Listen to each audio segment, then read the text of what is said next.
47 से ही है। अब वो जो किसी कारण को अपन देखेंगे तो भारत का विभाजन हुआ।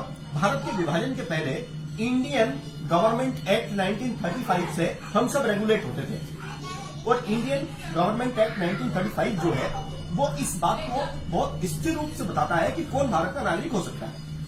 उसको अंग्रेजों ने डिसाइड किया है और अंग्रेज क्या बताते हैं? अंग्रेज ये बताते हैं कि ऐसा व्यक्ति जो कि ब्रिटिश इंडिया में रहता है यानी हमारे साम्राज्य में, और दूसरा ऐसा व्यक्ति जो कि प्रिंसिपल स्टेट में रहता है, प्रिंसिपल स्टेट यानी कि रियासतों में रहता है, वो भारत का नागरिक है।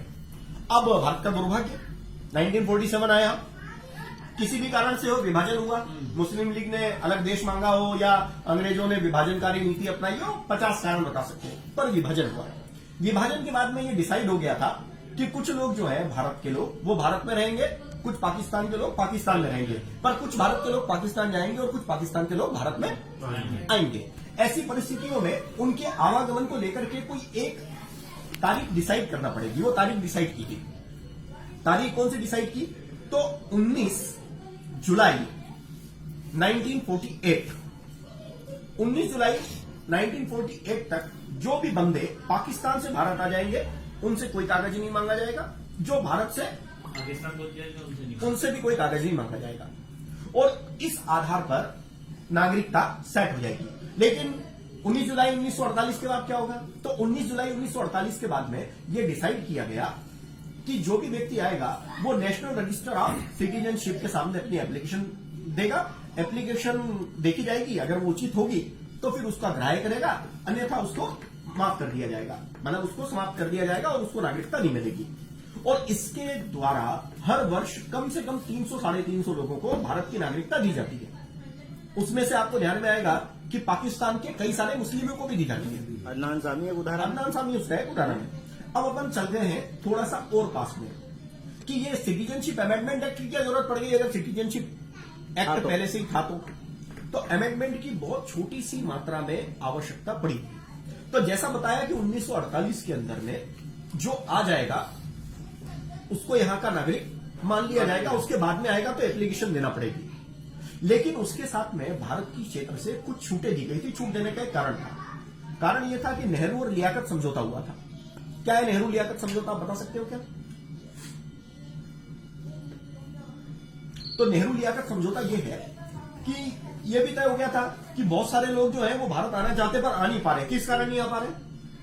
उनकी संपत्ति वहां है, ठीक है ना, उनके परिवार के लोग वहां पे हैं। कुछ लोगों ने तय किया हम जाएंगे, कुछ लोगों ने तय किया नहीं जाएंगे, है ना। वो भारत की परिस्थितियों को नहीं समझ पाए हैं, अपने भविष्य को लेकर के आशंकित हैं। उनको लग रहा है कि हम हमारी धरती से भी जाएंगे और वहां तो हम बड़ी बुरी स्थिति में भी हो सकते हैं। फिर मार्ग इतना लंबा था, व्यवस्थाएं नहीं थी, इस कारण भी वो क्रॉस नहीं कर पाए थे, ठीक है ना। उस समय जो एक टेरर चल रहा था सीमा क्षेत्र में, उस टेरर के कारण बहुत सारे लोग वहां रुक गए थे कि स्थितियां सामान्य होगी जब हम जाएंगे। यदि आने के रास्ते तो थे और इस कारण से वहां पे धार्मिक और भाषाई अल्पसंख्यकों की संख्या बढ़ गई थी। तो नेहरू लियाकत समझौते के अंदर ये डिसाइड किया गया था, मतलब बोल तो नहीं करो, है ना। नेहरू लियाकत समझौते के अंदर ये डिसाइड किया गया था कि अल्पसंख्यकों के अधिकार का संरक्षण किया जाएगा, ठीक है ना। नेहरू जी भारत में अल्पसंख्यकों के अधिकार का संरक्षण करेंगे, लियाकत जी पाकिस्तान में। लेकिन भारत ने सेक्शन अनुच्छेद का, हमारा जो संविधान का अनुच्छेद 28-29 है वो बना करके अल्पसंख्यकों के अधिकार संरक्षित किए, लेकिन पाकिस्तान ने नहीं किए। पाकिस्तान ने नहीं किए और वहां पे दलितों का उत्पीड़न हुआ। इसके परिणाम स्वरूप सरदार वल्लभ भाई पटेल और डॉक्टर भीमराव अंबेडकर जैसे राष्ट्रवादी लोगों ने यह तय किया कि हम 1948 के बाद भी गेट खुले रखेंगे, जो आना चाहते हैं वो आए, लेकिन उसके लिए कुछ नियम तो बनाना पड़ेगा, क्योंकि जो आना चाहता है 1948 के बाद भी गेट खुलने तो सब घुसपैठी कर रहे हैं। आपको तय तो करना पड़ेगा ना, कोई एक नियम तो बनाना पड़ेगा। तो उन्होंने नियम बनाए कि भारत में आने के कौन कौन से कानून हो सकते हैं, उन कानूनों में इन लोगों को एक्सेम्पशन दो, छूट दो। तो 2 एक्ट है जो भारत में आने के लिए लागू हुए थे। कौन कौन से हैं? सब देशों में आने के लिए 2 ही एक्ट लागू होते हैं। एक है पासपोर्ट एक्ट और दूसरा है फॉरिजन एक्ट। पासपोर्ट एक्ट जो है वो 1920 का है और फॉरिजन एक्ट जो है 1949 का है। ऐसे लोग जो विदेश में रहते हैं या बाहर के नागरिक हैं और वो अगर भारत में आते हैं तो उनको पासपोर्ट बनवाना पड़ेगा अपने देश का, वीजा लेना होगा भारत का, और वो भारत आ सकते हैं। लेकिन पाकिस्तान के लोगों को तत्कालीन पूर्वी पाकिस्तान और पश्चिमी पाकिस्तान और अफगानिस्तान, है ना, ये प्रिंसेस स्टेट और ब्रिटिश साम्राज्य, इस क्षेत्र के लोगों को उसमें छूट प्रदान की गई।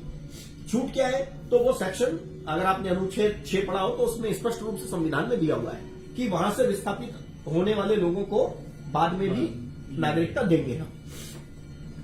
तो जो पासपोर्ट एक्ट है उसके अंतर्गत ऐसा है कि अगर कोई व्यक्ति इन जगहों का नहीं है, मान लीजिए चाइना से आया है, ईरान से आया है, इराक से आया है, वीजा लेके आया, वीजा की अवधि खत्म हो गई, अब आप क्या करोगे?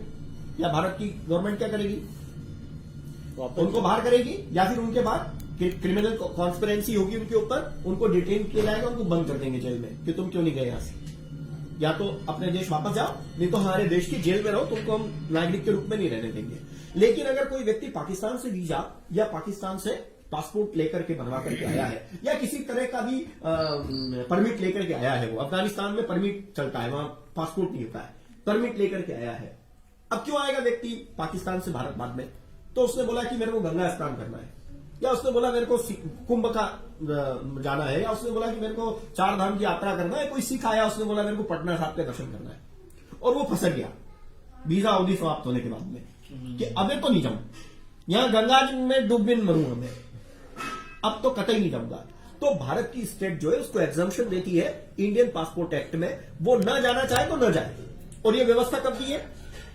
1920 में ही दे दी है, और उसको रेगुलेट कर दिया 1950 में। यानी ये कोई नए आधार पर तय किया ऐसा नहीं है, ठीक है। फिर फॉरिजन एक्ट यानी सिटीजन एक्ट बना, कौन नागरिक होगा, तो फॉरिजन एक्ट भी बना, कौन विदेशी होगा, उसमें भी एग्जम्पशन है। उसमें एग्जम्पशन दिया हुआ है कि ऐसे लोगों को विदेशी नागरिक नहीं माना जाएगा। कैसे लोगों को? जो अफगानिस्तान और पाकिस्तान के नागरिक हैं। समझ में आई बात आपको? और जो अभी अमेंडमेंट हुआ है ये सेक्शन 2 में हुआ है, और वो सेक्शन 2 यही बोलता है कि ऐसे लोगों को प्रवेश दिया जाएगा जो भारत, जो पाकिस्तान, बांग्लादेश या अफगानिस्तान के नागरिक होंगे, यानी वहां के नागरिक होना निवार्य वहां से बिना कागज के कोई हिंदू आ गया, बिना कागज के कोई ईसाई आ गया, सिख आ गया, तो वो कहीं का भी हो, मान्य नहीं है, वो वहीं का होना चाहिए, बाहर होगा, ठीक है, वो बाहर होगा। वहां पर अमेंडमेंट केवल इतना ही है, तो मुस्लिमों के विरोध तो कतई पता नहीं। ही नहीं है। कोई प्रश्न हो तो पूछिए, चाय बंद रही इतनी देर में। 14 लाख हिंदू जो है वो बाहर हो रहे हैं, और इतने 5-7 लाख मुस्लिम बाहर हो रहे हैं, और ये सीए इसलिए लाए हैं क्योंकि एनआरसी में 14 लाख हिंदू जो बाहर हो रहे हैं उनको तो ये बचा लेंगे, और बाकी जो मुस्लिम है उनको बाहर कर देंगे। अब एक भी अपने राष्ट्रीय नेता ने इस बात को समझाया ही नहीं कि असम के अंदर एनआरसी क्यों हुई है। आपको पता है क्या क्यों हुई है असम में एनआरसी? तो सुप्रीम कोर्ट के आदेश के बाद हुई हो। क्यों हुआ सुप्रीम कोर्ट का आदेश? मतलब फोकट बैठी थी क्या सुप्रीम कोर्ट? तो असम की एनआरसी को समझने के लिए अपने को बहुत पीछे जाना पड़ेगा। असम की एनआरसी को समझना है तो अपने को समझना पड़ेगा कि असम में कौन से कानून, कौन से रूल लगते हैं। तो असम के अंदर एक रूल लगता है, उसको बोला गया है बंगाल फ्रंटियर एरिया रूल 1873। 1873 अंग्रेजों ने अपनी डेमोग्राफी चेक करते समय कि भारत की नागरिकता किस प्रकार की है, उसको चेक करते समय बताया कि जो बंगाल की फ्रंटियर एरिया है, बंगाल के सीमा क्षेत्र से लगे हुए असम, मिजोरम, त्रिपुरा, ये जो प्रांत है ये जनजाति बहुल है। इनकी अपना कल्चर है, इनके अपनी पूजा पद्धति है, अपना खान पान है, अपना रहन सहन है। इनकी डेमोग्राफी को बचाना चाहिए। अगर भारत ही नहीं पूरे विश्व के कहीं से भी कोई नागरिक आकर के इनके बीच में रहता है तो इनकी डेमोग्राफी गड़बड़ होगी। इसलिए बिना शासन की अनुमति के कोई भी व्यक्ति वहां पे नहीं रहेगा। ये उसी समय डिसाइड हो गया, और उसके बाद इस डिसीजन को भारत की स्वतंत्र भारत की सरकार ने स्वीकार किया, और उन्होंने इसको बोला कि ये इनर लाइन परमिट होगा। आज भी वो संविधान में अनुच्छेद दिया हुआ है 371 एबीसीडी डिसाइड करता है इनर लाइन परमिट होगा तो आप वहां पे रह सकते हो, नहीं तो नहीं रह सकते हो। अब ये प्रश्न कहां से खड़ा हुआ कि आसाम में एनआरसी होना चाहिए?